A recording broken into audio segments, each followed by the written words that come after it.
isolation.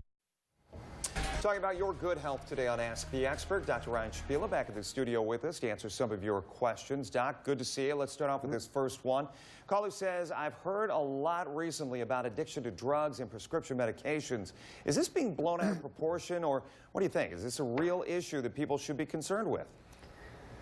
Well, unfortunately, it's a real issue. Abuse of and addiction to opioids such as heroin, morphine, and prescription pain relievers is a serious problem. About 36 million people are affected by this, and opioids account for the greatest proportion of prescription drug abuse and overdose, and is a leading cause of accidental death in the United States. Now, they can help with pain overall, but they have to be prescribed and used responsibly and followed along by your physician. There's a lot of new rules and regulations, especially in the state of Ohio, that will allow us to continue to work with these medications and also use them for the purpose that they are used for, so we can diminish these side effects of the medications and also keep you safe and prescribe them safely.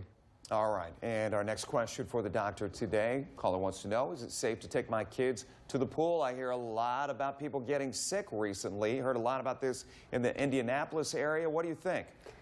Yeah, I think there's a couple things you need to do. You always have to make sure that the pool you go to is safe. There are areas that you can find information. The state of Ohio has information on pools to make sure their testing is appropriate. But what you're hearing about is a parasite. It's for short, it's called the cryptoparasite, and unfortunately it comes from fecal matter. So while it's still safe to swim in the pools, there's a couple rules that you need to follow to make sure that the spread of this doesn't go to everybody else and that everybody can enjoy the pool.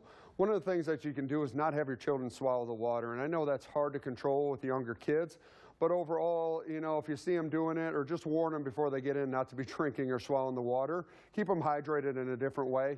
And then if your kid has had diarrhea or you've had an illness, wait a good period of time. You know, the studies that they show that people wait less than a day to get back in the water if they've had a diarrhea illness, and typically you should wait at least 7 days.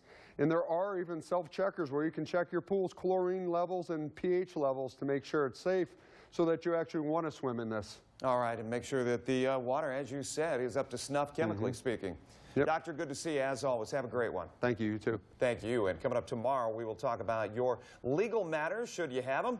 An attorney right here in the studio. You can always email us ahead of time, news@13abc.com. The new school year